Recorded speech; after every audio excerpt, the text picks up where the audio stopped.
होती हैं और एक मुट्ठी में बदल जाती हैं तो आप सब कुछ कर सकते हैं।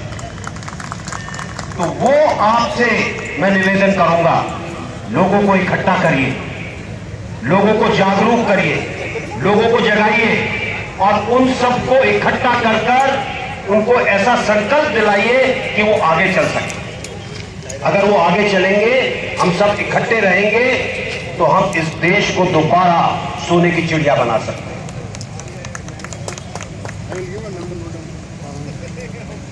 हमारा फ्यूचर है हमारा युवता, हमारा यूथ, हमारा नवयुवक, और अगर हम उसको मौका देंगे, अगर हम उसको आगे बढ़ाएंगे, उसके अगर दिल के अंदर एक भावना है कि मैंने इस देश को बदलना है, तो मानकर चलिए ये देश बदल जाए।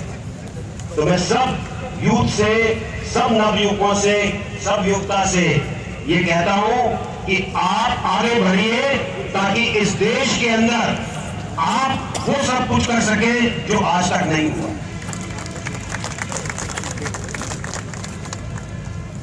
आपने देखा होगा 1990 के अंदर इस देश के अंदर सिर्फ 50 जिलों के अंदर नक्सलवाद था, माओवाद था।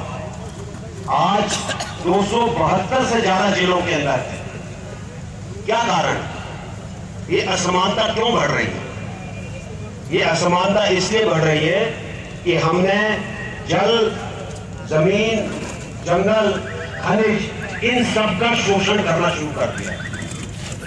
हमने अपने गणतंत्र के अंदर जो प्रावधान था एक वेलफेयर स्टेट का, उसको कई ताक पर रख दिया। हमने ऐसी पॉलिसी लागू की, ऐसी नीतियां लागू की जिससे आम आदमी को फायदा नहीं हुआ। जो अमीर हैं अमीर बनते जा रहे हैं, जो गरीब हैं गरीब रह गए। इसलिए ये जरूरी है कि अगर हम नहीं चाहते कि ये असमानता बढ़े, नक्सलवाद बढ़े, तो हमको इकट्ठा होना पड़ेगा इससे लड़ने के लिए। और अगर आप सोचते हैं कि मैं सही कह रहा हूं, तो मेरे साथ बोलकर एक बार ऐसा नारा दीजिए कि हैदराबाद में ही नहीं, दूर तक वो आवाज सुनाई दे, भारत माता की इनकलाब, वंदे। देखिए, मैंने अपने फौज के समय में 2-3 चीज सीखी है। पहली चीज मैंने ये जानी कि जब हम फौज के अंदर जाते हैं तो हम एक बॉन्ड साइन करके देते हैं, लिखित में साइन करते हैं, और बॉन्ड में हम लिखते हैं कि हमको जहां भेजा जाएगा, जिस भी रास्ते से भेजा जाएगा, हम वहां जाएंगे और जो हमको बोला जाएगा उसको हम करेंगे, चाहे उसके अंदर हमारी जान तक क्यों ना चली जाए। कोई दुनिया में ऐसा प्रोफेशन नहीं है जिसमें आप जान का बॉन्ड लिख कर देते हो। सिर्फ फौज, आपके आर्म्ड फोर्सेस है। दूसरी चीज, सेनाओं के अंदर हम एक भावना पैदा करते हैं कि हमारा देश सर्वोपरि है, nation first, always and every time. इसलिए हम देश के हित के बारे में सोचते हैं, और इसीलिए जब सब कुछ फेल हो जाता है तो सेनाओं को बुलाते हैं। जब कॉमनवेल्थ ब्रिज के अंदर ब्रिज गिर जाता है तो हम सेना को कहते हैं इसको बना दो। जब बाढ़ आता है, तूफान आता है, जलजला आता है, अर्थक्वेक आता है, तब हम सेना को बुलाते हैं। और सेना उसके अंदर अच्छा काम इसलिए करती है क्योंकि उनके अंदर यह भावना है कि उन्होंने देश का हित देखना। अगली चीज है, सेना के अंदर हम धर्म, जाति, संप्रदाय, इन सब से दूर हैं। कोई सेना के अंदर धर्म नहीं है, सब धर्म एक समान है, सब धर्म के अंदर आस्था है।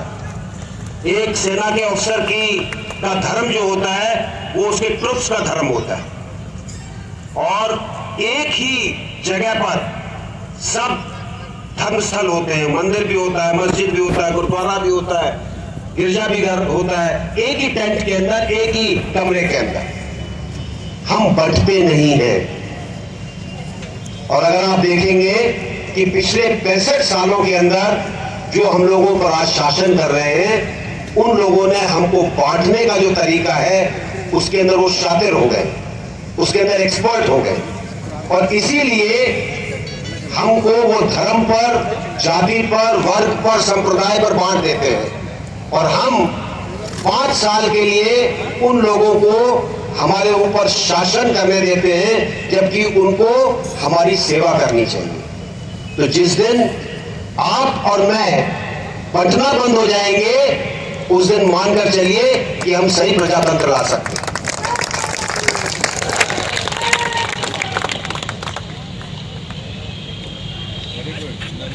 हमारा राष्ट्र एक वेलफेयर स्टेट है, संक्षेमम काम है भारत की गवर्नमेंट का, लेकिन जो कुछ आज हो रहा है उसमें वेलफेयर नहीं है, उसमें सिर्फ लूटपाट है। इसलिए आप जो यहां पर आए हैं अन्ना हजारे जी को सुनने के लिए, एक अपने मन में ये विचार लेकर जाइए कि हम उस परिवर्तन के अंदर साथ देंगे, उस परिवर्तन के भागीदारी बनेंगे। ये परिवर्तन ऐसा होगा जिससे हर गांव के अंदर प्रजातंत्र पहुंच सके, जिससे हर आदमी प्रजातंत्र का भागीदार बन सके। नीतियां वो हो जो आप चाहते हैं, वो नहीं जो कोई और चाहता है। ऐसी नीतियां जिससे सबको रोजगार मिले, सबको रोज खाना मिले। आज क्या हो रहा है, तकरीबन 23 करोड़ लोग ऐसे हैं जो एक समय का खाना नहीं खाते, और दूसरी तरफ 58,000 करोड़ रुपए का अनाज सड़ जाता है। तो हम ऐसे देश की कल्पना करते हैं जिसमें आपकी भागीदारी चाहिए, जिसमें ऐसा कुछ ना हो, जिसमें सबको खाना मिले, सबको रोजगार मिले, सबको ऐसा काम मिले जो उनके घर के नजदीक हो। उस गांव को एक गांधी जी का जो सपना था, उस तरह का एक यूनिट बनने का मौका मिले। वो प्रोग्रेस हो जिससे सबका भला हो, सिर्फ कुछ लोगों का भला ना हो।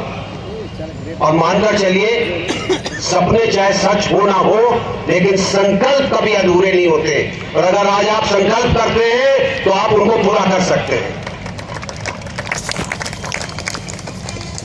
इन संकल्प को पूरा करना बहुत जरूरी है। मैं ये मानता हूं कि स्लोगन से, नारे लगाने से देश नहीं चलता है।